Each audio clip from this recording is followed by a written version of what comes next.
नमस्कार, channel 4 news India पर आपका बहुत बहुत स्वागत है। मैं हूं प्रदीप डबास।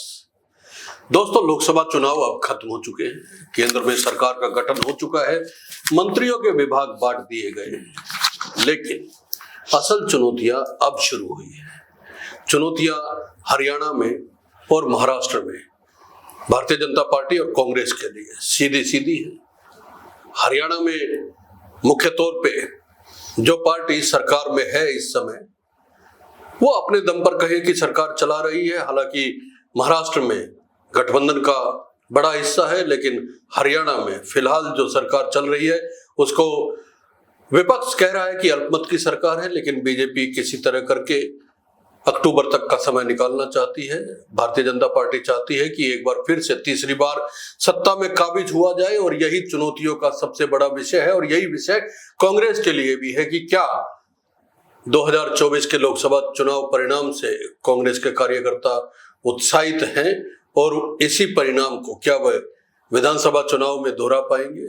ये बड़ा सवाल है, क्योंकि कांग्रेस की गुटबाजी और धड़ेबाजियों से आप सब वाकिफ हैं। आज कांग्रेस की बड़ी नेता और सांसद सिरसा से कुमारी शैलजा ने जब प्रेस कॉन्फ्रेंस की तो इतने समर्थक आ गए, इतने लोग आ गए कि गेट तक तोड़ दिया गया।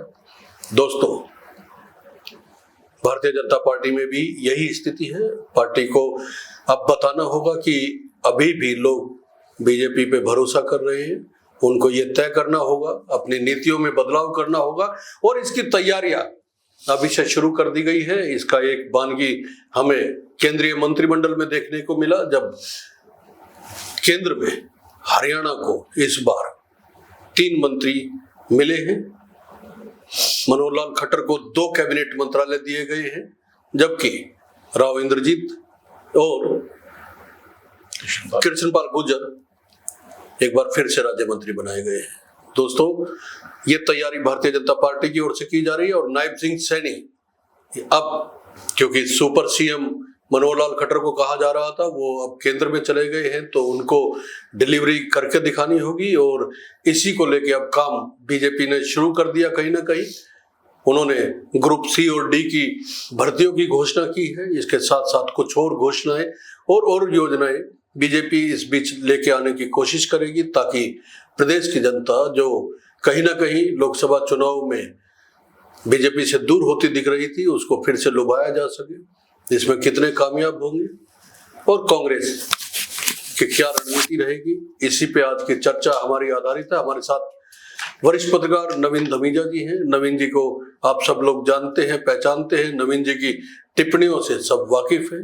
तो बीजेपी और कांग्रेस के लिए किस तरह की चुनौतियां अक्टूबर महीने तक आने वाली हैं, किस तरह दोनों पार्टियां काम करेंगी, क्या कांग्रेस एकजुट होकर लड़ पाएगी?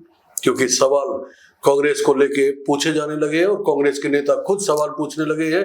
कुमारी शैलजा ने साफ साफ कह दिया है कि अगर टिकटें ठीक ठाक तरीके से बांटी गई होती तो कहीं ना कहीं 10 सीटें भी जीत सकती थी। उन्होंने तो यहां तक भी कह दिया कि करनाल से मनोहर लाल खट्टर चुनाव हार सकते थे अगर कांग्रेस पार्टी ठीक से चुनाव लड़ती।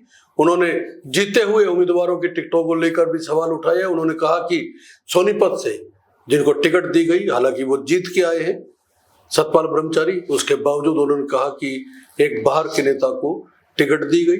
उन्होंने भिवानी से किरण चौधरी की बेटी श्रुति चौधरी को टिकट न देने को लेकर सवाल उठाए। तो विधानसभा को लेके घमासान अभी से शुरू हो गए हैं। नेताओं का कहना है कि टिकटें ठीक से बांटी जाए। बीजेपी के भीतर जो भीतरघात हुआ लोकसभा चुनाव के दौरान, वो नेताओं के बयान आप सबने सुने हैं। तो किस तरह की चुनौतियां विधानसभा चुनाव को लेके आने वाली हैं दोनों पार्टियों के सामने, इसी को लेके चर्चा करेंगे। नवीन जी, चुनौतियां बहुत हैं। जी डबास जी, इसमें कोई शक वाली बात नहीं। देखिए, इसी साल अक्टूबर में हरियाणा में विधानसभा चुनाव होने हैं जी, और जिस तरह से कांग्रेस में गुटबाजी खुल करके सामने आ रही है, भले ही लोकसभा चुनाव में 5 सीटें कांग्रेस ले गई है जी। 2019 में हरियाणा की 10 लोकसभा सीटें भारतीय जनता पार्टी को मिली थी जी। कांग्रेस शून्य पर आकर खड़ी हो गई थी, कांग्रेस को एक भी सीट नहीं मिली थी। इस बार लोकसभा चुनावों में कांग्रेस ने हरियाणा में बड़ी जीत हासिल की है। 5 सीटें यानी आधी सीटें कांग्रेस को और आधी सीटें भाजपा को मिली हैं।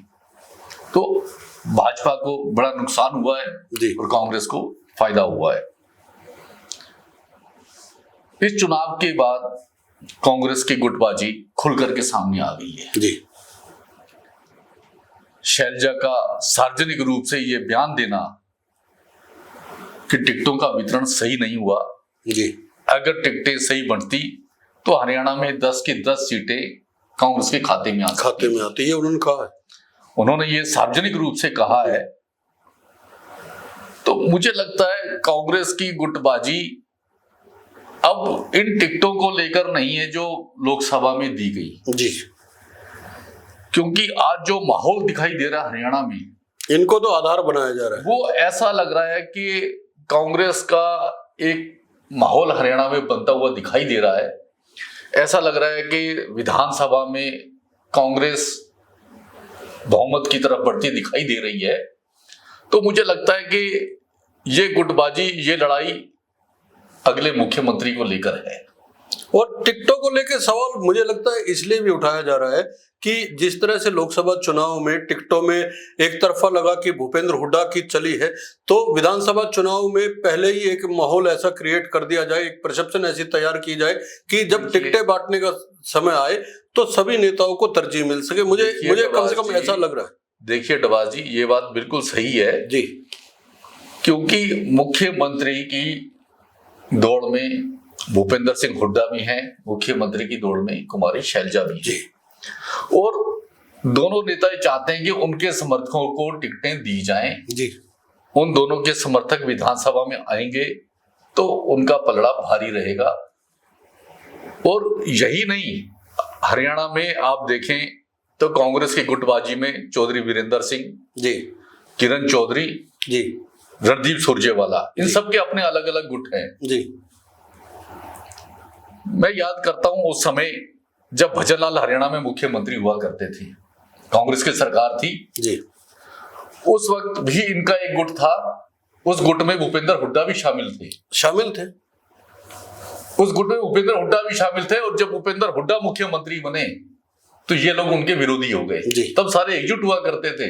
भूपेंद्र हुड्डा भी इनके गुट में होते थे, वो भी इनके साथ एकजुट थे। तो यानी जो सत्ता में होता है बाकी नेता सारे उसके विरोध में होते हैं जी। ये कांग्रेस की हमेशा एक रणनीति रही है, कांग्रेस का हमेशा एक कल्चर रहा है जी। तो ये जो आज उनका जो बयान आ रहा है शैलजा का, मुझे लगता है ये आगे विधानसभा चुनाव के मद्देनजर आ रहा है।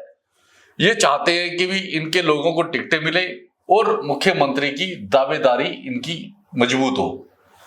तो देखिए अगर कांग्रेस की गुटबाजी इसी तरीके से रही, क्योंकि आज कांग्रेस में अपना संगठन तक नहीं है और कांग्रेस के पास अगर आज ये 5 सीटें आई हैं तो ये इसलिए नहीं आई कि कांग्रेस ने कुछ कर दिया, लोग कांग्रेस की सरकार बनाना चाहते हैं। ये इसलिए आए हैं क्योंकि लोग भारतीय जनता पार्टी के खिलाफ थे, वो भारतीय जनता पार्टी के विरोध में थे कहीं ना कहीं। वो बीजेपी को वोट नहीं देना चाहते थे तो किसी को देनी थी वो कांग्रेस को। लोगों के पास जब कोई ऑप्शन होता है तो लोग वहीं जाते हैं और ऑप्शन में कांग्रेस दिखाई दे रही थी जी। 2019 में एक ऑप्शन जेजेपी दिखा तो जेजेपी को भी वोट मिले। देखिए जो हरियाणा का किसान वर्ग था वो जेजेपी के साथ गया था जी, उनका वोट बैंक किसान था। लेकिन किसान आंदोलन में चूंकि वो भारतीय जनता पार्टी के साथ रही जेजेपी जी, उन्हें इसका भारी नुकसान हुआ और नुकसान इतना ज्यादा नुकसान हुआ कि उन्हें सारी 10 की 10 सीटों पर जमानत जब्त हो गई उनकी। नवीन जी, तो सवाल ये है कि कांग्रेस के कार्यकर्ता उत्साह में भी दिख रहे हैं। 5 सीटें जीती है, निश्चित तौर पे उत्साह में होना चाहिए, लेकिन इनको ये भी नहीं भूलना चाहिए कि इनका मुकाबला भारतीय जनता पार्टी के साथ है, जो जिसका बड़ा संगठन है, पन्ना प्रमुख तक, ब्लॉक स्तर पे, जिला अध्यक्ष, हर लेवल पे इनका संगठन है। और कांग्रेस के नेता कहते हैं कि इनके पन्ना प्रमुखों के पन्ने फट गए। पन्ने अगर फट गए तो संगठन उनके पास है, वो दोबारा उन पन्नों को जोड़ सकते हैं, मजबूती के साथ काम कर सकते हैं। और इसको लेके कहीं ना कहीं बीजेपी की तैयारी तो दिखने भी लग गई है। केंद्र में 3 मंत्रियों को जगह मिलना हरियाणा के और 4-4 मंत्रालय मिलना, 2 कैबिनेट मंत्रालय एक ही व्यक्ति को मिलना, तो निश्चित तौर पे ये सब 2024 के विधानसभा चुनाव को ध्यान में रखते हुए की गई। लेकिन कांग्रेस की तैयारियों की जगह कांग्रेस की गुटबाजी सामने आ रही है। इस तरह इसको किस तरह से देखें? देखिए, कांग्रेस के प्रदेश अध्यक्ष उदय भान का ये बयान कि भारतीय जनता पार्टी के पन्ना प्रमुख पर उन्होंने कहा इनके तो पन्ने फट चुके हैं, लेकिन वो प्रदेश अध्यक्ष होने के नाते ये नहीं बता पाए कि वो आगे संगठन खड़ा कैसे करेंगे, कर पाएंगे या नहीं कर पाएंगे जी। मुख्य मुद्दा ये है, वो आज प्रदेश अध्यक्ष की जिम्मेवारी बड़ा बयान उन्होंने एक और दिया है, मैं इसमें जोड़ दूं, आप इसको भी थोड़ा सा विस्तार से समझाने की कोशिश कीजिएगा। तो वो कहते हैं कि उनको पार्टी प्लेटफॉर्म पे अपने सवाल रखने चाहिए, उनको पब्लिक के बीच में या प्रेस कॉन्फ्रेंस नहीं करनी चाहिए। लेकिन इससे जो नेता अगर पार्टी के बीच में जा रहा है और उदय भान जी उनको रोकने की कोशिश कर रहे हैं, उदय भान जी ये नहीं बता रहे कि उनका संगठन कब तक तैयार हो जाएगा और क्या क्या रणनीति है। संगठन भी वो जैसे तैसे बनाएंगे नहीं बनाएंगे अलग बात है, उनकी रणनीति क्या है? देखिए डवाज जी, सबसे पहली बात उन्होंने कहा कुमारी शैलजा को इस तरह का बयान सार्वजनिक तौर पर नहीं देना चाहिए। उनको अगर कोई दिक्कत है, कोई परेशानी है, इसके लिए पार्टी के बड़े नेताओं से बात करें, पार्टी हाईकमान से बात करें, उनके सामने जाकर के अपनी दिक्कत बयान करें।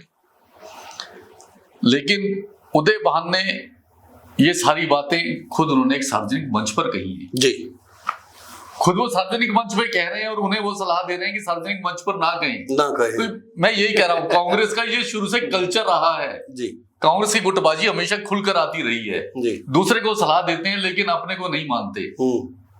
वो सलाह दूसरे के लिए होती है, खुद उस पर कोई नहीं मानता। और टिकट बंटवारे को लेकर अगर कुमारी शैलजा ने मुद्दा उठाया तो उन्होंने भूपेंद्र सिंह हुड्डा पर निशाना साधा जी। लेकिन चूंकि उदय भान अपने आप में उनकी अपनी एक पहचान अगर है तो इसलिए है कि वो प्रदेश अध्यक्ष है और प्रदेश अध्यक्ष बनवाने वाले भूपेंद्र सिंह हुड्डा है। अच्छा, जीते हुए कैंडिडेट्स को लेके भी टिकटों के बारे में अगर बात की जाए, उन्होंने कहा कि अगर हिसार से चंद्रमोहन चुनाव लड़ते तो निश्चित तौर पे और ज्यादा बड़ी जीत होती। या फिर उन्होंने कहा कि सोनीपत से जो सतपाल ब्रह्मचारी को टिकट दी गई है वो बाहर के हैं, वो हरिद्वार से लाके उनको टिकट दी गई। अब जो पार्टी ने सर्वे किया होगा, जिस समय टिकट वितरण हुआ होगा, ये माना जा सकता है कि कुमारी शैलजा की नहीं चली। लेकिन अगर जीते हुए कैंडिडेट्स को लेके भी कोई नेता सवाल खड़े कर रहे हैं तो इससे हम क्या मान के चले कि पार्टी का जो वर्कर है, चाहे कुमारी शैलजा के साथ है और चाहे हुड्डा के साथ है, किसी के भी साथ है, उसकी मनोदिशा अगर समझने की कोशिश करें तो वो कैसे समझेंगे? देखिए, मैंने जो पहले कहा जी कि ये बयानबाजी और ये लड़ाई अब आगे की विधानसभा की लड़ाई है, वो इसीलिए कहा क्योंकि इन्होंने जब जीते हुए अपने लोकसभा सांसदों के बारे में ये बात कही, अगर वहां सांसद किसी और उम्मीदवार को टिकट दी जाती तो जीत हमारी बड़ी होती जी। देखिए, जीत बड़ी होती या छोटी होती ये तो कैंडिडेट दूसरा होता तब क्या होता एक अलग बात थी, लेकिन जो सीटें जीत गए उस पर मुझे लगता है कि इन्हें उंगली उठाने से अपने खुद भी ये इन पर क्वेश्चन मार्क लगता है जी। जहां ये चुनाव हार गए उन सीटों पर यदि ये बात कहें तो बात समझ में आती है। कोई भी पार्टी जब चुनाव हारती है, आंकलन करती है, समीक्षा करती है, चिंतन करती है कि हम ये सीटें क्यों हारे, तो इन्हें उन मुद्दों पर बात करनी चाहिए थी जिन सीटों पर कांग्रेस हारी है। अगर ये उन सीटों का आंकलन करती और कहती कि उन सीटों पर उम्मीदवार दूसरे होते तो हम वो सीटें भी जीत सकते थे जी। लेकिन जो सीटें जीत गई उनके बारे में जब इन्होंने ये कहा तो उससे यही सीधा मैसेज गया कि ये लड़ाई आगे की है, ये लड़ाई टिकटों की नहीं है। टिकटें तो बढ़ चुकी, चुनाव हो चुके, परिणाम आ चुके, अब तो ये लड़ाई इसका मतलब आगे की है, चंडीगढ़ जाने की लड़ाई है, चंडीगढ़ जाने की क्योंकि अब एक माहौल इनको दिखाई देने लगा, इनको लगने लगा आने वाला समय कांग्रेस का हो सकता है, तो ये अभी से अब ये उसकी तैयारी में जुट गए। और अपनी तैयारी में नहीं, दूसरे को कैसे इन्होंने शिकस्त देनी है, अपने प्रतिद्वंदी को, अपनी पार्टी के प्रतिद्वंदी को कैसे शिकस्त देनी है, अब उसकी तैयारी में लग गई अच्छा है। नवीन जी, हमने कांग्रेस की चुनौतियों की बात की। जी जी। चुनौती तो बीजेपी के लिए भी कई बड़ी चुनौतियां हैं साहब। अल्पमत में सरकार चल रही है, राज्यसभा के चुनाव आने वाले हैं, और उसके बाद जो मुख्यमंत्री है उन पे सुपर सीएम का साया है, और उनको उस साये से, परछाई से बाहर निकलने की चुनौती है। जब तक वो बाहर निकल के काम नहीं कर पाएंगे, लोगों का विश्वास नहीं जीत पाएंगे, तो चुनौतियां तो बीजेपी के लिए भी बड़ी है। देखिए डबास जी, इसमें कोई शक वाली बात नहीं, मनोहर लाल खट्टर ने मुख्यमंत्री पद से इस्तीफा दिया जी, लोकसभा प्रत्याशी बने, लेकिन अब तक भी मुख्यमंत्री का रोल वही अदा करते आ रहे थे। हाँ, भले ही वो अपना चुनाव लड़ रहे थे लोकसभा का, लेकिन प्रदेश में जो ब्यूरोक्रेसी थी या जो बाकी नेता थे, सब उन्हीं के यहाँ दंडवत हो रहे थे, सारे फैसले उनके कई स्टेटमेंट दम पर लिए जा रहे थे। उनकी ऐसी रही जो एक मुख्यमंत्री को देनी चाहिए थी, जो एक मुख्यमंत्री को देनी चाहिए थी। उन्होंने कई स्टेटमेंट ऐसी दी, और अजय चौटाला ने तो एक बार कहा भी चुनाव के दौरान, भाई वो किस हैसियत से ये बात कह रहे हैं कि वो इस मामले की जांच कराएंगे या वो इस पर कार्रवाई करेंगे। तो उन्होंने बकायदा उनको टोका, ये बात कही उन्होंने। लेकिन मुझे लगता है कि अब केंद्रीय मंत्री बन गए हैं, कैबिनेट मंत्रालय, उनको 2 अच्छे मंत्रालय दिए गए हैं, उनका कद बड़ा हो गया है। नरेंद्र मोदी ने जता दिया है कि वो उनके विश्वास पात्रों में हैं, जो उन्होंने चुनावों से पहले गुड़गांव रैली में कही थी जी। और मुझे लगता है कि अब मंत्री बनने के बाद, केंद्रीय मंत्री बनने के बाद, हरियाणा के मुख्यमंत्री नायब सिंह सैनी भी अपने फॉर्म में आ गए हैं। हाँ, उन्होंने चुनाव की तैयारी शुरू कर दी है। उन्होंने इस बात पर गौर किया है कि हमें अगर इन 5 सीटों पर नुकसान हुआ है, मंथन किया है, तो क्यों नुकसान हुआ है और आगे इसकी भरपाई कैसे करनी है। ये उनकी जिम्मेदारी भी है, वो प्रदेश अध्यक्ष भी है। फिलहाल आने वाले चुनाव में निश्चित तौर पर ये जवाबदेही उनकी होगी। वो पार्टी के प्रदेश अध्यक्ष, उनके पास समय बहुत कम है, उस कम समय में वो इसकी भरपाई कैसे करेंगे, इसकी तैयारी कैसे करेंगे, क्योंकि अब आगे जवाबदेही उनकी होगी। आप ये देखिए, उसके लिए उन्होंने चुनाव खत्म होते ही उन्होंने सी और डी ग्रेड की भर्तियों के लिए उन्होंने घोषणा कर दी है। उन्होंने कहा है जल्द ही 5000 भर्तियां निकाली जाएंगी, और भर्तियों के साथ उन्होंने और भी कई बड़े अहम फैसले लिए हैं। एक बड़ा अहम फैसला तो जब उन्होंने इस बात का आंकलन किया, समीक्षा की, तो समीक्षा में निकल के आया शहर का जो वोटर टूटा है, शहर का वोटर इसलिए टूटा क्योंकि प्रॉपर्टी आईडी को लेकर के आम आदमी परेशान था, आम आदमी दुखी था। अफसरशाही और कर्मचारियों ने लोगों को घुमाया, चक्कर कटवाए, परेशान किया, और जो एक गरीब तबका या मध्यम वर्ग का आदमी था, वो परिवार पहचान पत्र को लेकर के भी परेशान था। तो कांग्रेस ने तो इसको मुद्दा बनाया। कांग्रेस तो कहती है पोर्टल की सरकार। देखो, कांग्रेस ने मुद्दा बनाया और जो लोग परेशान थे उन्होंने इसके खिलाफ वोटिंग की। उन्होंने भारतीय जनता पार्टी के खिलाफ अगर वोट दिया तो इन मुद्दों को लेकर के दिया। सरकार बनने के बाद, नायब सिंह सैनी के मुख्यमंत्री बनने के बाद इस तरह की बातें आई थी कि मुख्यमंत्री इन दोनों जो इन्होंने लागू की थी परिवार पहचान पत्र, प्रॉपर्टी आईडी, इसको खत्म करने जा रहे हैं जी। लेकिन फिर ये हुआ कि अगर खत्म करेंगे तो फिर एक मैसेज ये जाएगा कि सरकार ने गलत फैसले लिए थे, सरकार के फैसले गलत थे। उन्होंने इस पर सुधार करते हुए उन्होंने कहा कि नहीं, इनकी जो है, जिन लोगों की प्रॉपर्टी आईडी गलत बनी है या जिन लोगों को शिकायत है परिवार पहचान पत्र को लेकर के, ऑफलाइन उनकी शिकायतें सुनी जाएंगी और उनकी समस्याएं दूर की जाएंगी। इसके लिए बकायदा कैंप लगाए जाएंगे। उन्होंने रणनीति ये बनाई है कि मंदिरों गुरुद्वारों में भी इसके कैंप लगाए जाएंगे और इमीडिएट साथ के साथ लोगों की शिकायतें दूर की जाएंगी, जो पूरे हरियाणा में इस बात के लेकर के लोगों में रोष था। अच्छा, बीजेपी को लेकर एक बात और है।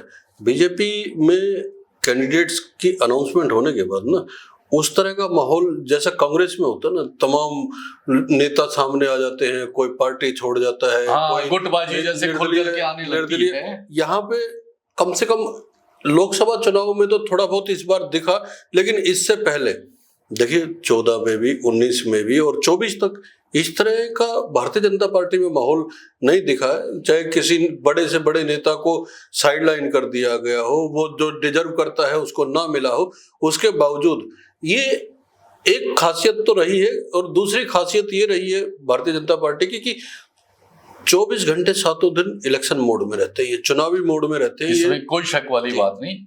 भारतीय जनता पार्टी एक संगठित पार्टी है जी। उनकी संगठित के साथ साथ उनकी एक मैनेजमेंट है जो स्ट्रांग मैनेजमेंट है, और कांग्रेस को इससे सीख लेनी चाहिए। उनकी मैनेजमेंट ऐसी है, यदि कोई नेता सार्वजनिक मंच पे कुछ कह देता है तो पब्लिकली भले ही उसके खिलाफ कोई एक्शन ना लिया जाता हो, लेकिन पार्टी में उसको जीरो कर दिया जाता है जी। उसको कोई बड़ी जिम्मेदारी नहीं सौंपी जाती जी। वो आदमी ना कहीं जा सकता है ना कुछ कह सकता है, उसके साथ जीरो करके उसे छोड़ दिया जाता है। कई बार हमारे पास नवीन जी, आप और मैं जब शो करते हैं, पिछले 1-1.25 महीने से हम लोग लगातार दर्शकों के बीच जा रहे हैं और अपनी बातें, अपनी टिप्पणियां रख रहे हैं, अपना विश्लेषण रखते हैं, तो कई बार मुझे फोन आता है, हो सकता है आपके पास भी आया हो, 1-2 बार हमें कमेंट्स में भी इस तरह की चीजें कही गई कि हम जो है हमेशा बीजेपी के खिलाफ बोलते हैं। या देखिए, मैं इस बात का खुलासा कर देता हूं कि 2.5 दशक की और 3.5 दशक की पत्रकारिता, 2.5 दशक की मेरी और 3.5 दशक की पत्रकारिता नवीन जी की हो चुकी है। हम लोग केवल वो बताने की कोशिश करते हैं जो तथ्यात्मक है, जो तर्कसंगत है और जिनका विश्लेषण होना बेहद जरूरी है। अब वो चाहे कांग्रेस के लिए या भारतीय जनता पार्टी के लिए। हमने कभी किसी पार्टी या किसी नेता के खिलाफ या हक में कभी बात नहीं की है, ना हम कर सकते हैं, ना हम करेंगे। पत्रकार होने के नाते जो धर्म बनता है, जो दायित्व बनता है, वो हम निभाते हैं। सवाल सरकारों से ही पूछे जाते हैं, विपक्ष से सरकार पूछने वाले पत्रकार हम लोग नहीं है और ना ही होना चाहते। वो पत्रकारिता अगर आपको देखनी है तो मेन स्ट्रीम चैनल्स आप खोल लीजिए, वो विपक्ष से भरपूर सवाल पूछते हैं। हम विपक्ष से सवाल नहीं पूछते हैं। हाँ, विपक्ष की जहां गलतियां हैं वो आपके सामने जरूर रखते हैं, लेकिन सरकार तो नवीन जी जवाब देने के लिए ही होती है। जी, निश्चित तौर पे भाई सरकार की जवाबदेही जनता के प्रति हमेशा, और पत्रकार का काम है सवाल पूछना, और पत्रकार का काम है जनता को आईना दिखाना, कौन आदमी गलत कर रहा है, कौन सही कर रहा है, सरकार कहाँ अच्छा काम कर रही है, कहाँ सरकार की कमियां हैं। तो जहां सरकार का अच्छा काम होता है, जहां वो भी हम बताते हैं, और जो जनता जानना चाहती है हम वो भी बताते हैं। मैं अभी आपसे कह रहा था कि भारतीय जनता पार्टी की एक रणनीति रहती है कि जो पार्टी में अपना स्वर उठाना चाहता है, उसे लगता है कि वो संगठन से ऊपर जा रहा है, तो उसको वो शांत करा देती है। अच्छा, आपको ध्यान हो, ये बताइए, ये मैं इसका एक उदाहरण आपको देना चाहता हूँ। बड़ा सटीक उदाहरण मेरे ध्यान में आ रहा है। मनोहर लाल जी मुख्यमंत्री थे जी, हरियाणा के प्रभारी थे अनिल जैन जी। अनिल जैन राष्ट्रीय महासचिव थे, हरियाणा के प्रभारी थे, अमित शाह के बड़े नजदीकी माने जाते थे जी। लेकिन आज वो कहाँ है भारतीय जनता पार्टी में? उनके पास क्या जिम्मेदारी है किसी को नहीं पता। क्यों? क्योंकि वो अपने आप को सुपर सीएम मानने लगे थे, वो अपने को बड़ा नेता मानने लगे थे। उन्हें मानने लगा था कि सरकार उनके दम पर चल रही है। जब वो इस तरह का उन्होंने बिहेव किया और बात जब प्रधानमंत्री तक ये बात पहुंची, तो उसके बाद आज वो कहाँ है? कुछ नहीं। अच्छा, इसको अगर दूसरे शब्दों में पूछने की कोशिश करें या उसकी आप विवेचना कीजिए कि क्या इतना ज्यादा अनुशासन डिक्टेटरशिप के दायरे में नहीं आ जाता है? देखिए, अनुशासन के नाम पे लोगों को बोलने की, अपने विचार रखने की इजाजत ना हो। देखिए, इस मामले में तो कहीं ना कहीं कांग्रेस ठीक है। फिर देखिए, अनुशासन और डिक्टेटरशिप दोनों में एक थोड़ा सा मैं फर्क समझता हूं। डिक्टेटरशिप वो है, अगर मैं यहां बैठा हूं, मेरे परिवार का कोई आदमी, मेरे स्टाफ का आदमी खुलकर मेरे से बात ना कर पाए, वो तो है डिक्टेटरशिप। तो ये तो हुआ है, और बीजेपी के लोग बोलते हैं कि हमें अगर बोलने का अधिकार नहीं है, और अगर वो इसी बात को जो मेरे से कहना है उसी बात करके वो सार्वजनिक मंच पे कहने लगे तो वो है अनुशासनहीनता। वो अनुशासनहीनता वो अनुशासनहीनता, दोनों में एक फर्क है। तो वहां पर मुझे लगता है कि अनुशासनहीनता बर्दाश्त नहीं की जाती। बाकी जहां तक डिक्टेटरशिप वाली बात है, सरकार किसी नियम को लागू कर दे और वो नियम ठीक ना हो, वो गलत हो, जनहित में ना हो, उसे वापस नहीं लेती, वो डिक्टेटरशिप है। दोनों ही बातें उसमें नजर आती हैं। और कई भारतीय जनता पार्टी के नेता जो ऑफ द रिकॉर्ड हम लोगों से मिलते हैं, वो कहते हैं कि ये फैसला सरकार ने गलत लिया, लेकिन अब बोल नहीं सकते। अब आप किसान आंदोलन को लीजिए, किसान आंदोलन का मामला, इतना लंबा आंदोलन चला जी, पार्टी को भारी नुकसान उठाना पड़ा, हरियाणा में, पंजाब में, उत्तर प्रदेश में, तीनों राज्यों में। लेकिन सरकार ने किसान आंदोलन, जो किसानों की मांगे थी, वो नहीं मांगी, तो वो डिक्टेटरशिप थी जी। देखिए, अगर कोई नेता देश का है तो परिवार के बड़े आदमी होने के नाते, परिवार के मुखिया के नाते उन्हें मानना चाहिए कि यहाँ अगर इतने लोगों को लग रहा है कि यहाँ कोई बिल लाया गया और वो लोगों के फायदे में नहीं है, तो उनकी बात को सुने, उनकी राय माने और कहीं ना कहीं उसमें लचीले होकर के काम करें। अब ये देखिए, इस बार भारतीय जनता पार्टी उत्तर प्रदेश में 80 सीटें लाने की बात कर रही थी जी, लेकिन वहां पर उनको भारी नुकसान हुआ, आधी सीटें भी नहीं आई। 80 की वो बात कर रही थी, 80 का वो आंकड़ा लेकर चल रही थी, 80 सीटें उत्तर प्रदेश से आधी भी नहीं आई। क्यों? क्योंकि वहां उन्होंने डिक्टेटरशिप चलाई। जो वहां के उत्तर प्रदेश के मुख्यमंत्री आदित्य योगीनाथ जिन लोगों को टिकटें देना चाहते थे, उनकी वहां पर नहीं मानी गई। जबकि उत्तर प्रदेश के लोग अगर वहां पर वोट देते हैं, चाहे वहां की विधानसभा में वोट दिए, तो योगी आदित्यनाथ के नाम पर दिए, वहां मोदी के नाम पर वोट नहीं थे। इसलिए भारतीय जनता पार्टी को वहां भारी नुकसान उठाना पड़ा, तो वो डिक्टेटरशिप थी। तो हरियाणा की अगर बात करें, चुनौतियां दोनों पार्टियों के लिए बराबर की है। चुनौतियां वाकई दोनों के लिए बराबर हैं। दोनों को काम करना होगा, जनता के पास आकर के काम करना होगा। हरियाणा के मुख्यमंत्री हालांकि भरपाई में लग गए हैं, उन्होंने एक बड़ा फैसला लेने की उन्होंने घोषणा और की है। मंत्री सुभाष सुधा ने कहा है कि जल्दी हरियाणा में 433 अवैध कॉलोनियों को वैध किया जाएगा जी। देखिए, उससे लाखों परिवार उससे लाभान्वित होंगे। अच्छा, आज हिसार एयरपोर्ट का उद्घाटन भी हुआ है, उसको लेके लोगों ने सवाल भी उठाया कि 5 बार पहले उद्घाटन, उन्होंने कहा पहले 5 बार उद्घाटन हो चुका। मुख्यमंत्री, पूर्व मुख्यमंत्री मनोहर लाल उसका उद्घाटन कर चुके, दुष्यंत चौटाला कर चुके, तो कितनी बार इसका, और आज तक उन्होंने कहा कि इस पे फ्लाइट नहीं उड़ रही है जी। उन्होंने कहा उद्घाटन हो रहे हैं, लेकिन यहां से उड़ान तो भरी नहीं जा रही है। उद्घाटन हो रहे हैं।